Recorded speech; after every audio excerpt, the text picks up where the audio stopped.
Did you grow up a Dallas Cowboys fan? Yeah, for sure. I mean, I'm from around that area, so my dad was a big Dallas Cowboys fan, so I got to watch a lot of games growing up, but I won't be a fan this week for sure.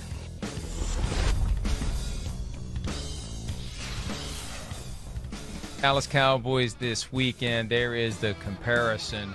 Both are MVP candidates, frankly, because there are so many MVP candidates right now, but Dak Prescott showing that he can go toe-to-toe with the likes of Patrick Mahomes and the other great quarterbacks in the NFL, earning every penny of his $40 million per year salary on a 4-year contract. So, Chris, as we play some fill-in-the-blank, the Cowboys-Chiefs game will come down to what? Dan Quinn's approach on the defensive side of the ball, because I expect the Cowboys to move the ball and have success against the Chiefs defense. And again, the Chiefs defense has been better. It has. It's been about 4 weeks in a row where it's been better. Now, I don't know if they're ready to stop the Cowboys offense. Like the little clip we just showed there from Steve Weish, like, hey, Cowboys offense, it's the real deal. I mean, there's no aspect of it that you can look at and go, oh, they're not that good in that area. I mean, they are phenomenal in all areas. The only time we've seen them slip up the whole year was 2 weeks ago just because Dak missed some throws and some plays. But you can't depend on that. That's not going to happen. Where I go with the Dan Quinn approach is when Dallas has had issues on defense this year, it's when, they play a team too much man-to-man and that team's got weapons to beat their corners who are good but not great. Again, I know Trayvon Diggs has got all these interceptions, but he's also like one of the league leaders in getting burned for yards too. So there's a little bit of a give and take there. If Dan Quinn plays too much man-to-man, which I think is what he really wants to do against this Chiefs unit, this game will be close and it'll be a coin toss type of football game. If he can have some good ways of playing zones and figuring out how to play the Chiefs, then I clearly give the Cowboys the advantage. I think it's going to come down to the ability of the Chiefs to stop the running game of the Dallas Cowboys, because the Cowboys can, even though they've got the high-octane offense, there's a combination here where you take advantage of your passing game from time to time, but you also become more methodical in your drives to reduce the amount of time that Patrick Mahomes is on the field. The frustration that he experiences when he's executing a drive and he's required to throw it underneath, that frustration will only be enhanced if he's having to wait and wait to get back on the field. And the Cowboys have a sufficiently diverse offense that they can get you with both. I think taking some steam out of the Chiefs' offense by forcing them to be patient on the sideline and then being patient when they finally get in the game, that may be a key. And I think that may be the key to me. So if the Cowboys can grind it out on the ground, chew up clock, and create a greater sense of urgency by Mahomes when he's on the field, maybe that plays right into their hands. Yeah, listen, I don't disagree with anything you said there. You're right about that.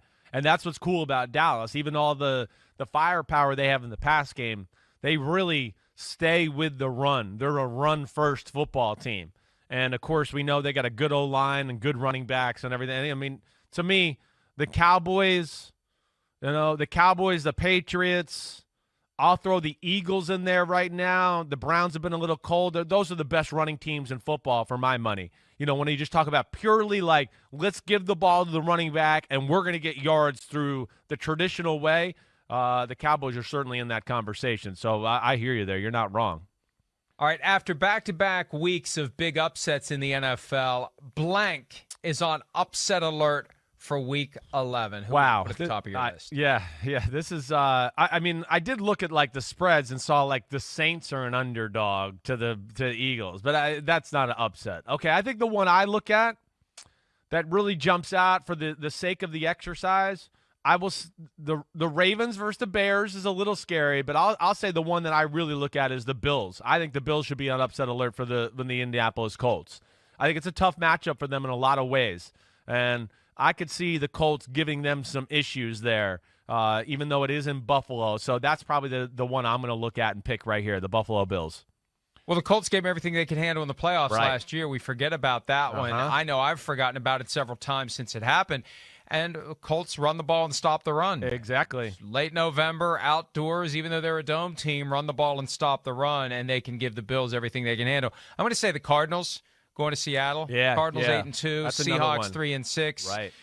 And I suspect the Cardinals aren't tremendous favorites, but they have some urgency here to avoid 2 losses in a row. Also, the other one for me, Monday night, Tommy and company with the Giants coming to town. Yeah. I think the fact that they've lost 2 in a row makes it more likely that they'll be on guard and ready to win.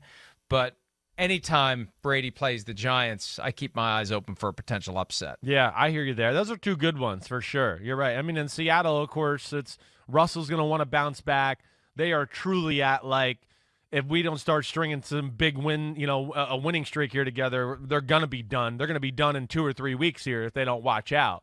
So there is that. And I don't know.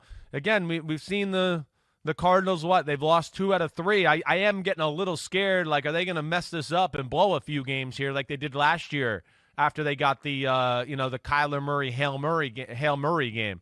I don't know why. I guess I don't think that's going to happen, but I guess I'm a little influenced by what we did see last year. But they took the Packers all the way down to the wire. They did. Could have won that game. And Yes. the Colt McCoy loss. To go 1-1 with Colt McCoy Right. and without Kyler Murray, if they can get Murray back for this game and get the win, then it kind of reminds me of 2019 when the Chiefs didn't have Patrick Mahomes. They held it together without him. Yeah. They beat the Vikings, lost to the Packers. I think those were the 2 games that Matt Moore started for the Chiefs that year. So they got through it. They got the win at San Francisco. And if he's back, they should be able to avoid a collapse, but we'll see. In a season full of surprises, the team I trust the most right now is who, Chris? All right, well, I think it's the Green Bay Packers. It's not necessarily – I don't think Green Bay is the best team. I don't. But I think you can trust them to be the most consistent. That's what I will say. I mean, for me, that they have been the most consistent team for the most part of the year. I don't look at it to go like, other than week 1, every week is really the same type of style play. Defense is good. Don't give up a lot of big plays. Hard to score touchdowns on them. The offense is efficient like we talk about. They got some good balance, and then Rodgers just makes a few plays that put them over the edge. I look at them as being the most consistent. I don't know if that consistency and execution is going to necessarily, bring us to, they just run through the NFC playoffs. I worry about like kind of their high-end talent and the Jimmies and the Joes a little bit there. But I think is the one I trust that will, like, what I'm going to get, I'm going to go with the Packers. I agree with you, especially because I think the table is set for them to be the 1 seed, and given that the season is backed up a week this year and the NFC Championship is January 30, if it's anybody but the Buccaneers, as we said recently, if it's the Cardinals, if it's the Rams, if it's the Cowboys going to Green Bay for the NFC Championship, I'm going to think that the Packers are very likely to get back to the Super Bowl. But let's go back an hour. I'll let you have the Packers. And for the sake of argument, I'll just throw the Patriots out there. Yeah, I hear you. As the team that I trust right now because number 1, they're firing on all cylinders. Number 2, they're winning consistently. And number 3, they inexplicably continue to be overlooked. And that's not going to last much longer, especially if they beat the Titans next Sunday or the Bills the following week. They're either going to make their big splash onto the national scene and everyone's going to say, oh, crap, here we go again. Right. They are back. But I trust them right now, given how they have improved on the fly, and they've become the team, as you said, that Bill Belichick wants them to be. Yeah, I agreed. I mean, they're definitely right there in that conversation. You know what you're going to get. You trust them. I think Tennessee's probably another team I'd throw into the mix there. Yeah, definitely. And even Dallas. Again, you just got to wipe away that game from 2 weeks ago where Dak Prescott didn't practice for 2 weeks. There is, you know what you're going to get on a week-to-week basis from that football team.